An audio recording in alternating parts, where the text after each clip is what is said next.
my sense is that it means that people identify with sport on their phones. They're no longer physically active. They're no longer involved with other people.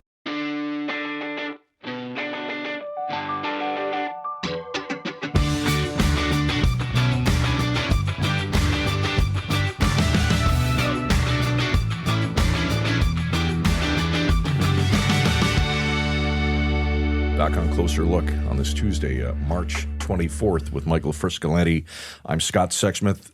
For the record, I am sick and tired of winter. Yeah, it just won't end. You know what? We woke up here. We're in the north. People know that. HQ here in Sault Ste. Marie, Ontario. 5 centimeters again today. I'm just done. I'm dare I say, pissed off. And I will say that because I know everyone is thinking the same thing. Yeah. Maybe they don't want to say it. There you go. I said it for you. Even people who love snow are tired of it. It is a lot of snow. And I think we broke a record, right, for most snow ever in Sault Ste. Marie. What did I hear today? It's more than 530 centimeters? centimeters. Yeah. It's a lot of snow plowing, Scott. That's okay. Baseball's in the air. Opening days in a couple days. March is a great time to be a sports fan. My goodness. You watching the madness? You have a bracket filled out? I do not. Was never much of a basketball guy, but you're right. You've got March Madness. You've got the baseball season starting up later this week. Mm-hmm. OHL playoffs starting. Mm-hmm. The NHL's, 6 weeks away? Yep. The Masters is coming. I mean, this is just... It's I could have time to work. It's a great time. And I actually filled out a bracket for the first time in a long time for the March Madness. I think, and so they're all online now. Right? In the old days when we used to hang out with our buddies in university, we'd write it on paper, hang it on the residence wall, and there'd be a great. But now it's all online. And I think the other day there were 26 million brackets filled out online, and there were only 2 perfect ones left, which was pretty crazy. Wow! But it did get me thinking about the gambling culture and the online gambling, sports gambling. It's an issue we've talked about on the show in the past. Yes, we have. But it's one that you see in the headlines every week because there's new research coming out saying that there's the damage this is doing to people, that it's so easy to place bets. I think the latest research showed that calls to the Ontario helpline, I think, for gambling are up 300% or something like that. Yeah. I mean, it's crazy. And I think I read a LinkedIn post from a well-known trustee, like insolvency trustee in Canada, saying that he's never seen so many bankruptcies that are driven by gambling. Wow. Because it's like you're literally on your phone and you see the ads. So there's an issue we've talked about in the past. And we're going to talk about it again today with a great guest, Bruce Kidd. For those of us who maybe feel like we should be waving a Canadian flag. That's right. Just to bring everybody to speed, Bruce Kidd was a great athlete in his prime. Yes. In the 60s, he was the athlete. He was a track and field star, twice the Canadian Press Athlete of the Year in the early 1960s, won the Lou Marsh Trophy for Canada's top athlete. Yeah. He's in the Canadian Olympic Hall of Fame. He's in Canada Sports Hall of Fame. He's an officer of the Order of Canada. For a long time, he was a professor at University of Toronto as well. He's a lawyer as well. And he's now kind of leading the charge, one of the people leading the charge to ban gambling ads. What's the right title? He's the chair of Ban Ads for Gambling, which makes sense. Yeah. And he's very passionate about this. And you can imagine he's lived on both ends, right? Being the elite athlete he was. Great perspective. Great perspective on not just what this is doing to people who are gambling, but what it's doing to the athletes who are in this different kind of pressure now that everyone's gambling on and betting on what they're doing. So we reached out to him, asked him to come on, and he said, of course, and we're really looking forward to this conversation. For years, gambling in Ontario was something you had to go looking for, a casino, a ticket. It was a conscious choice. Now it's everywhere, on your phone, during the game that you're watching on TV, even in the ads between plays. And as access has exploded, so have the warning signs. A new study shows calls to Ontario's gambling helpline have nearly tripled, with young men driving much of the increase. Bruce Kidd is a former track and field Olympian and the chair of Ban Ads for Gambling. He's been pushing for stricter limits on how and where these ads show up. Bruce joins us tonight from Toronto. Bruce, appreciate your time. Welcome to the program. Well, thank you very much. Bruce, I think this is one of those topics that should begin with maybe a bit of a history lesson. There was a time, and not long ago, when gambling was not legal in this country. When did that change specifically here in Ontario? Well, that's hard to account for. It changed in part in the late teens, 2017, 2018, when the U.S. Supreme Court legalized sports betting across the border. And some Canadians felt that we would have to do the same, or we would lose tourists and others to the U.S. In the House of Commons, where bills to legalize sports betting had been presented again and again for many years, there was a similar change of heart, change of direction. And in 2021, a majority of parliamentarians voted to legalize sports betting here, to amend the criminal code to no longer prohibit sports betting. Can you take us back? What was your reaction to that when that happened, Bruce? You know, I didn't think very much about it at the time. I noted it. I wondered about it, but it really wasn't on my radar. It was only when, as a sports fan who watches a lot of sports on television, I was bombarded by the ads. I was grossed out by the way that it changed the viewing experience, the way broadcasters became shills. Broadcasters that I'd respected all my life became shills for the betting companies, promoting the bets and the odds. And then in the sports milieu that I inhabit, primarily at the University of Toronto and around Toronto, saw the extent to which athletes are betting, coaches are worrying about betting, young persons, particularly men, are preoccupied with their bets. And you could see that it was a crisis. It wasn't only offensive in the games that I saw on television, but I heard from athletic directors that athletes were losing their tuition money because they'd overextended themselves on bets and so on and so forth. And that's how I became involved. I was mostly concerned about the effect on sports and the way that it was changing the culture of sports. But as I became involved in it further and began to read the reports from the Canadian Medical Association and CAMH and other bodies, I began to see that it's primarily a health problem, really a public health crisis. So it is a public health crisis. We've touched on this in the show. We do want to talk about some of those issues about how it impacts the sport and the athletes. But let's talk about some of those health effects first, Bruce. What strikes you? I mean, we've seen so many problems with mental health issues, with major debt that people are racking up. What are some of the things that have happened because of this legalization that concern you the most? Well, the number of people who gamble and who gamble extensively has grown significantly.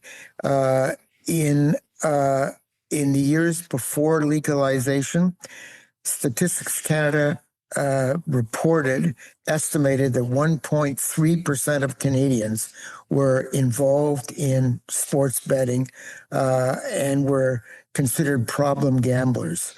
The last Canadian survey by the Canadian Centre for Substance Use and Addiction, November of last year, reported that number is now 9.9%. Wow. The number of Canadians experiencing problem gambling, that's about 4 million people. Yeah, that's insane. Frightening. Yeah, that's beyond frightening. That's 1 in 10, basically. Yeah, yes, 1 in 10. That's 1 crazy. in 10. That's crazy. And among the age group 18 to 29, it's also very high, like 25%. Wow. Bruce, do we know how much the province of Ontario is pocketing from legal gambling? I don't know that number. They tax the gross revenue of gambling companies now at the rate of 22.5%. That's relatively low in North American terms. Across the lake, New York State taxes at 51%. But I can't tell you, although I could look it up, what that grosses for the Consolidated Revenue Fund. I don't remember everything these days. But it's in the billions, we assume, right, Bruce? They're making billions a year on this? I think so. In any event, it's a big But number. is that money going into the treatment of those addicted? Is it going into public education programs? That's the concern. So, Bruce, we know sports betting is now deeply embedded in broadcast odds, live bets, celebrity endorsements. What does that do to the way young viewers experience sports? What's the impact there? We need to research this in detail, but my sense is that it means that people identify with sport on their phones. Yeah. They're no longer physically active. They're no longer involved with other people. They're no longer outside training and visualizing themselves scoring a goal or throwing a pass or winning a race and so on. And they're not interacting with other people in the cultural sense and the way that you learn about other people in communities. It's all on your phone. Some of the apologists for sports betting in the Olympic community argue that it increases the interest in sports. And that is certainly true. And as the backers will tell you, given all the prop bets, it encourages many people to watch to the end of the game, not turn off when it's a blowout or the outcome is certain. But I see no evidence that increased interest actually leads to physical participation, which is where you develop the health benefits, the resilience, the social skills, the interaction with other people. Yeah, it's certainly a changed world for sure. The other big concern, we've seen it firsthand really, Bruce, is that even though there's an age limit to this, we know younger kids who are not of that age, they're still they're still finding a way to bet with it, use their phones. They'll be in the middle of a school day racking up losses, racking up debt. That's a major concern just from a financial perspective too, right? These kids, the amount of money they're losing. That is correct, but I worry about the grooming of kids into a lifetime of betting. I heard in a podcast recently organized by Canadian Mental Health Canada that some of their branches had moved their education about gambling from grade 9 to grade 1 because of the prevalence of children 5 and 6 who are engaging in sports betting or asking their parents and grandparents to help them bet on sports. That's frightening. That is crazy. Certainly is. Bruce, many will draw parallels here with tobacco and alcohol advertising and, of course, the associated harms. Are we repeating the same mistakes that we've already learned from? I would say so, and my colleagues and I in the campaign to ban ads for gambling model our advocacy on what an earlier generation did with tobacco. I mean, as a way of reducing the harms, governments eventually reduced the ads, and they put warnings on packages, and they conducted health programs in schools. I think that's what we have to do with respect to sports betting. We're not calling for it to be prohibited again, but people should know what the risks are.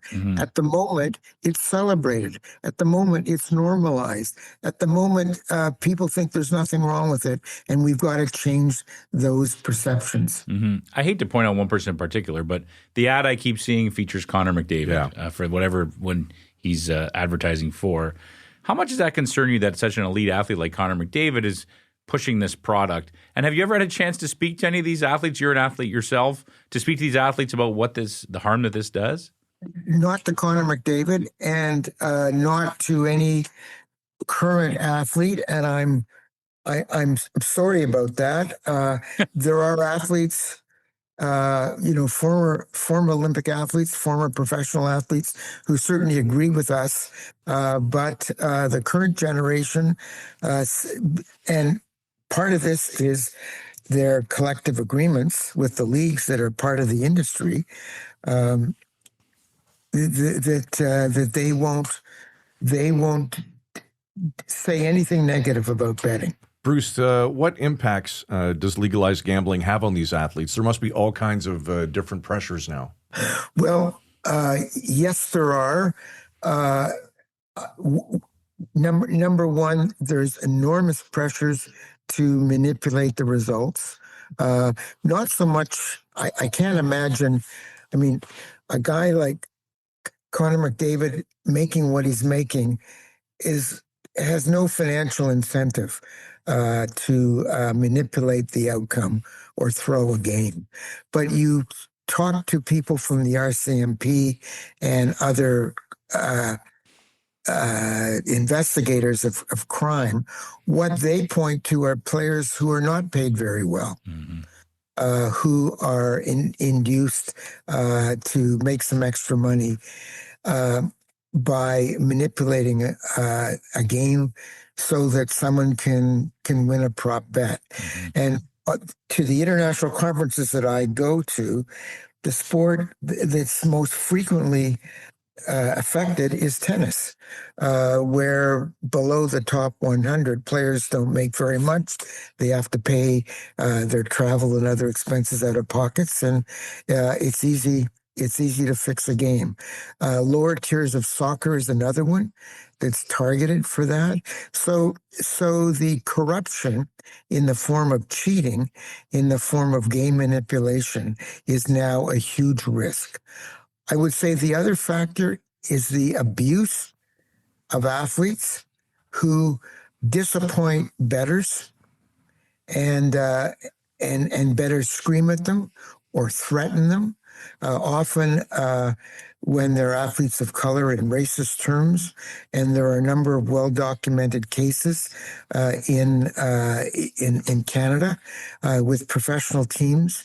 It's now a big concern in the U.S. talking about March Madness. It's a big concern in the NCAA. In a sport like basketball. And the NCAA is now campaigning to ban prop bets on college athletes because of the abuse that athletes have received from disappointed bettors. It's a safe sport issue. It's a great point, right? Because we see it goes to the heart of the sport, the spirit of sport, right? Yeah. Now people look at these athletes as if someone that just represents their financial fortunes. That's it. If I bet that they do what they need to do, I'm going to win this bet, as opposed to looking at them as we have for so long as just people we idolize for their ability to play that particular sport. And I would, if an athlete who's over 18 decides as part of a collective agreement to allow themselves to be objects of betting, I guess that's okay. What I find really upsetting and offensive is that some of these betting companies accept bets on levels of sport where the athletes don't even know that they're the subject of bets until someone abuses them for not realizing a prop bet. I think that there should be a regulation that says unless the athletes involved agree to being subjects of bets through a collective agreement, that betting not be allowed upon them. That would be an important safeguard. You're a former elite athlete yourself, Bruce. Maybe you still are. I shouldn't assume that you're not still an elite athlete. But you were a track star in the 60s, well-known Olympian. Do you have ever thought to put yourself in the shoes what it must be like if someone had approached you when you were racing or you were running and say, "Hey, Bruce, this is what I'm thinking of doing"? Could you imagine the pressure that would have been? And do you sympathize with the athletes of today who deal with that? Well, I would just, I can't think of anything more offensive. Now, I was an amateur athlete, and I was lucky enough to grow up in a middle-class family and at a good university, so I was able to look after myself. But I cannot think of anything more offensive to the spirit of sport than someone's asking you not to do your best to give somebody else a chance to win some money. I cannot tell you what I just, it's incomprehensible to me that someone would have the effrontery to do that. Yes, and it's happening, right? We know it's happening. We once in a while we see the headlines about someone who's been arrested or charges laid or allegations made. It's definitely happening. It's a legitimate concern, Bruce. Bruce, so what now? What do we do? Well, we're campaigning for Bill S-211 to regulate advertising for sports betting in Canada.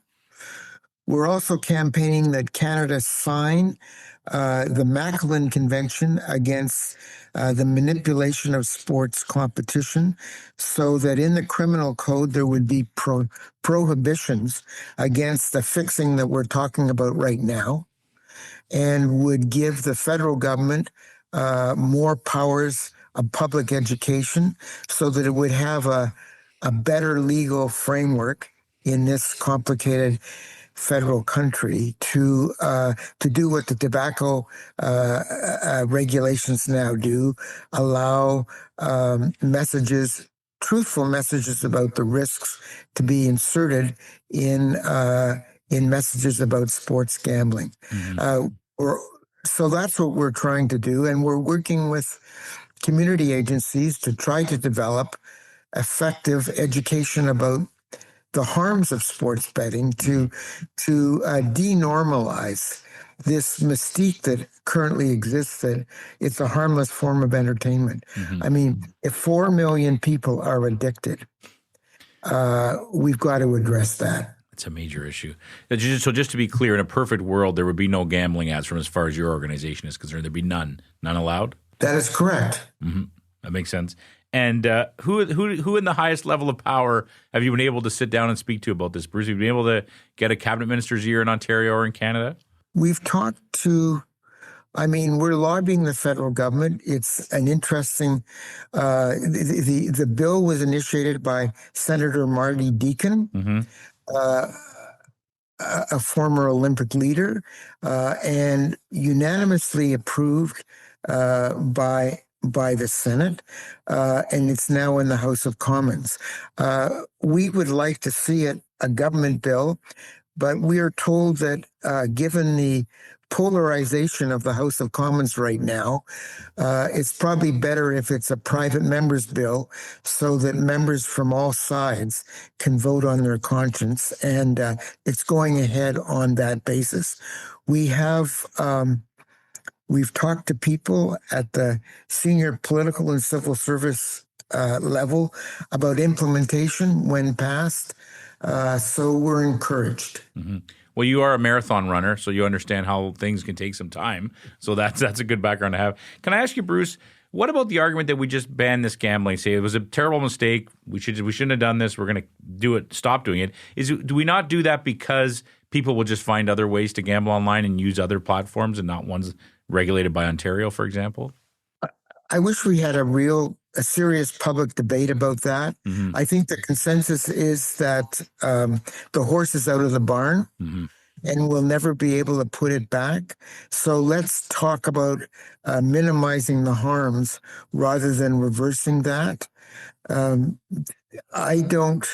that's the position we're taking. I wish somebody would raise the question you're raising in Parliament. That would be a good discussion.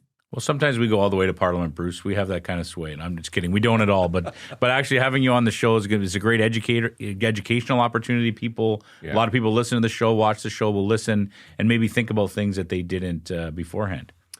Anything else to add, Bruce, before we let you go tonight? No, thank you very much. If your listeners agree with the idea of limiting the harm by reducing advertising, they should get in touch with their MP and make their views known. There's Bruce Kidd, the chair of Ban Ads for Gambling, joining us from Toronto tonight. Bruce, appreciate your time. Good to see you. Thank you very, very much, and thanks for having me on. Here's what I don't understand about the buying of players, right, to change the outcome of games. And Bruce is right. A guy like Connor McDavid, who makes what, $12-14 million a year, plus. Yeah. He has the ability and the skill to change the outcome of any game that he plays in. But does a fourth line winger who's making $750,000-$850,000, who gets limited ice time, who you would think would be the one that you would go to and dangle that carrot, but they can't really make the same kind of influences that a guy like. But I think it's the prop bets you can bet on any of the. You can bet that this person's going to lose this game in tennis, for example, like a single game or a single point, right? Okay. That they're going to double fault here. I don't know. Can you bet on that? I assume you can. I'm sure you can. I'm sure you can. Yeah. So it's those little things, and we have seen there's been some criminal charges in the U.S. against kind of bit players, the guys who aren't big names. I think there was a guy suspended in the NBA recently. So it's always out there, and I'm sure he mentioned the RCMP. I'm sure investigators have told him on the side, "Hey, we've seen this, we've seen that. Yeah. That kind of stuff has happened." For me, it goes back to what he said at the beginning of the interview. Is just how much has changed the enjoyment of watching sports. Yeah, and he's right about the broadcasters. Like the teams that I enjoy watching, I enjoy their broadcasters, and then it drives me bonkers when in the fourth inning they start telling me what the odds are, and it's like you've kind of ruined all it's credibility in a lot of ways. It's like I think I read a stat, and I want to make sure that I get this right, that 20% of CBC's ad revenues are directly related to gambling ads. I think that was in Bruce's. He sent us some material before Maybe the that's what interview. it was. He has a slideshow that he uses, slide deck when he's 20%. 20%. It's crazy, but it's huge money, right? It's massive revenue, and I think there's almost 100 regulated what are they called, platforms you can bet on in Ontario alone, right? Yeah. And to me, it's the kids, and I hate to be like, because I'm an old man now, right? Wow, the kids are going to be in big trouble, but it's true, right? Like you're 16 years old, and you're on school, and you're betting with your dad's credit card or whatever you're using to lose money. Yeah. It's crazy, and the grooming is the right word. Bruce said it. You're grooming these young kids for a lifetime of this behavior and this belief that you can actually make a living doing this. Like you're going to be a gambler and you'll make money. You're not. You're going to lose. No. House always wins, man. If you've won big money and you've won, send us an email. Nobody wins. There's no way that someone's bought a nice house. You win a little just to keep you. But no one's bought a nice house and a nice car playing. What are they? I don't even bet 365. How many people on Bet 365 have won more than $50,000? Nobody. Don't know. There you go. There's my bold prediction. All right. Bet on it. Bet on it. And I bet we'll be back tomorrow at 7:00. Here on Closer Look. Closer Look at villagemedia.ca. Your thoughts on gambling ads. We would love to hear from them. For Derek Turner, executive producer of this evening's program, and Michael Friscolanti, our editor-in-chief, I'm Scott Sexsmith. Thanks for your time. See you tomorrow night at 7 here on Closer Look. Frisco and Scott's Wardrobe provided in part by Moores, Sault Ste. Marie.